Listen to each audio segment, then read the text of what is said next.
Assalamualaikum warahmatullahi wabarakatuh. Balik lagi sama gua Kono di channel review apa aja.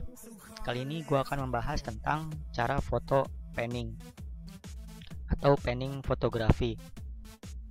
Jadi panning itu adalah teknik foto yang digunakan untuk membekukan atau menghentikan gerakan objek benda yang bergerak.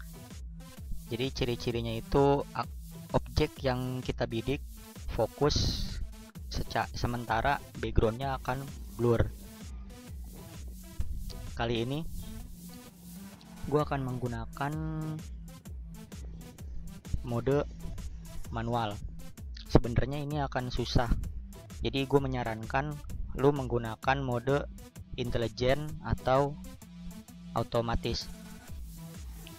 Ini gue akan ngeset di shutter speed 200, karena semakin cepat shutter, semakin cepat pula kita menangkap atau apa itu namanya ya. Jadi diafragmanya itu akan semakin cepat dalam membuka dan menutup. Ini akan bagus jika digunakan untuk objek yang bergerak, tapi tidak cocok untuk digunakan pada foto panning. Nah, seperti ini hasilnya. Jadi walaupun kita menggerakkan dengan cepat, itu hasil fotonya akan tetap tajam. Nah, kayak gini. Jadi antara objek dan background itu nggak ada bedanya. Background pun nggak menjadi blur kayak gini.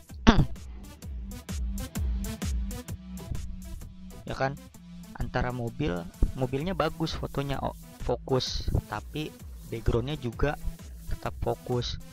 Jadi nggak ada perbedaan yang terlalu mencolok, dan ini tidak bisa disebut foto panning. Jadi akan gue ganti ke mode intelligent auto.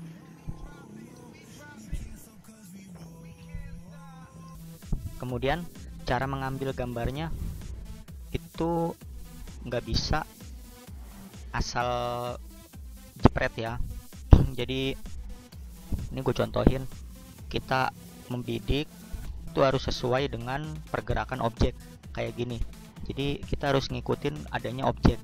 Nah, jika objek udah berada di tengah frame, itu baru kita bisa membidik atau menekan tombol shoot. Tadi belum terlalu sempurna, jadi objek nggak berada tepat di tengah frame. Sekarang kalau misalkan kita menekan tombol shutter terlalu cepat, hasilnya seperti ini. Jadi jangan ditekan dulu sebelum kita menggerakkan kamera. Nah, seperti ini. Sebelum kita menggerakkan, gue udah nekan duluan. Seharusnya seperti ini. Ya, ini juga masih kurang ke tengah. Jadi harusnya objek itu nggak boleh terlalu dekat dengan kamera. Agak jauhan dikit, tapi ini karena gue tepat di pinggir jalan, jadi hasilnya ya kurang jauh. Kalau misalkan terlalu dekat juga hasilnya seperti ini. Nah, ini orang naik sepeda terlalu dekat, jadi dia nggak bisa full di tengah frame. Ini gue coba lagi. Ini truk lumayan jauh jaraknya, dan tapi masih ada kurang ke tengah, jadi belum sempurna.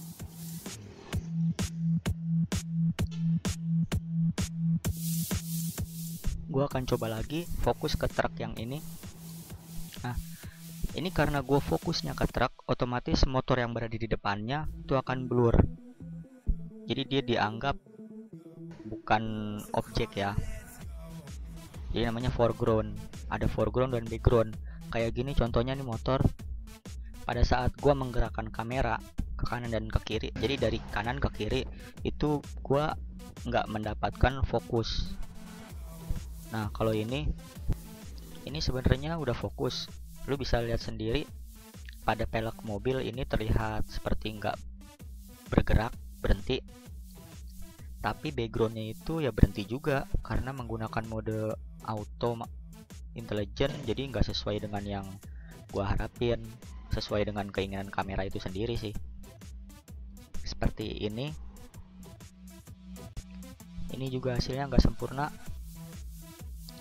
Kendala terbesar adalah pada saat menggerakkan, jadi harus seirama gerakan lu dengan gerakan dengan gerakan tangan lu dengan gerakan objek itu harus seimbang. Sebenarnya sih lebih mudah menggunakan tripod yang ada gagangnya gitu kan, jadi bisa digoyang-goyangin.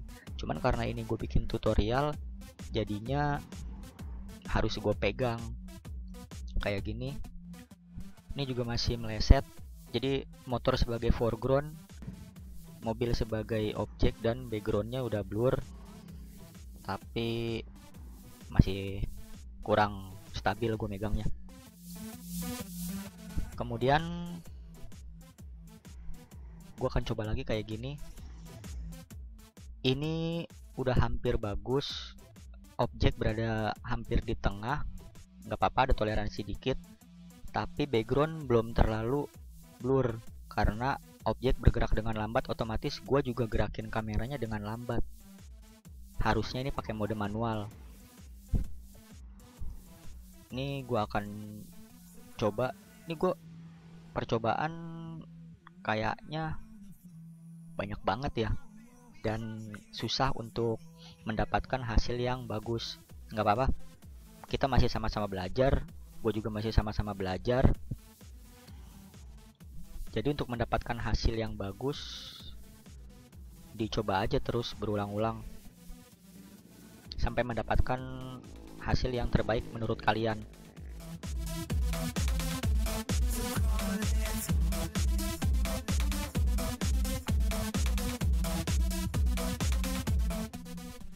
Ini gue lagi nyari objek juga, sepi banget jalanan. Ini kalau jaraknya jauh ya seperti ini, sebenarnya bagus. Jarak jauh kayak gini kita bisa mainin zoom dengan kamera ini, tapi karena di sini banyak pohon-pohon, jadinya menghalangi pemandangan ya, menghalangi pandangan langsung ke objek. Jadi objek akan terhalang kayak tadi tuh, susah. Nah kayak gitu kan susah. Jadi apa ya, intinya sih jangan terlalu jauh, jangan terlalu dekat. Ini karena jaraknya jauh banget.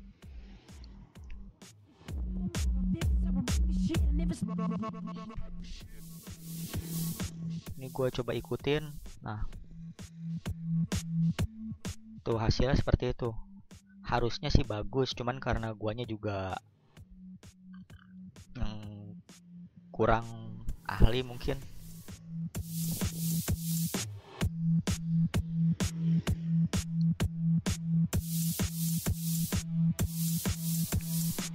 Gue akan coba lagi sampai mendapatkan yang terbaik menurut gua. Ini udah hampir sempurna menurut gua, tapi karena kurang fokus, jadi gua akan coba lagi deh.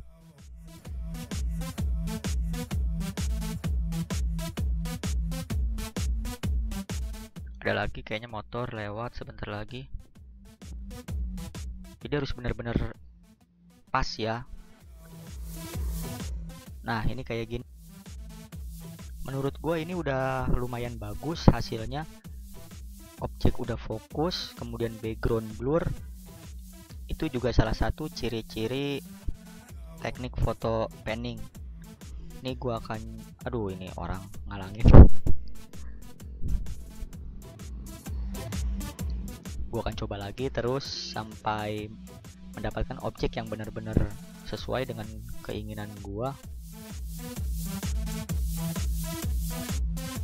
Dan hasilnya juga yang lumayan bagus, biar bisa dijadiin apa ya, top point. Nah ini adalah yang terbaik menurut gua dari tadi awal proses gua cari-cari objek, memfoto, dan ini adalah hasil yang menurut gua paling bagus. Jadi backgroundnya pas, blurnya sesuai, jadi seakan-akan objek ini bergerak, tapi kita bisa moto dengan objek fokus kayak gini hasilnya ya kan. Motornya fokus, kemudian orangnya juga fokus ya. Kalau ban, gerakan roda sih nggak masalah, itu kan biar mendramatisir seolah-olah beneran benda itu bergerak, jadi nggak motor lagi diem terus kita foto, nggak. Ini gua nggak dapat karena motornya terlalu cepat. Jadi bagusnya itu objeknya cepat, cuman di fotonya itu dari jaraknya juga lumayan jauh. Jadi kita bisa ngikutin pergerakan objek dari ujung ke ujung, enak. Jadi hasilnya apa ya, sehalus mungkin lah kita bisa ngikutin. Tapi kalau objeknya terlalu lama juga geraknya susah, jadinya hasilnya itu nggak terlalu blur. Ini gue coba lagi tapi hasilnya kurang, tadi objeknya masih goyang. Kemudian nah ini adalah terbaik dari yang tadi, lebih baik dari yang tadi. Objek pas berada di tengah frame, kemudian backgroundnya juga blur, dan seolah-olah objek ini bergerak karena ada bayangan dikit di sisi-sisi objek. Jadi menurut gue ini yang paling baik dari yang pertama gue foto. Kalau tadi kan udah baik sih, gue keren tadi yang paling baik, ternyata ada yang lebih baik lagi. Ini menurut gue ya. Jadi kalau menurut kalian ini masih kurang, ya kalian bisa coba sendiri mengaplikasikannya yang menurut kalian baik itu seperti apa menurut kalian gitu kan.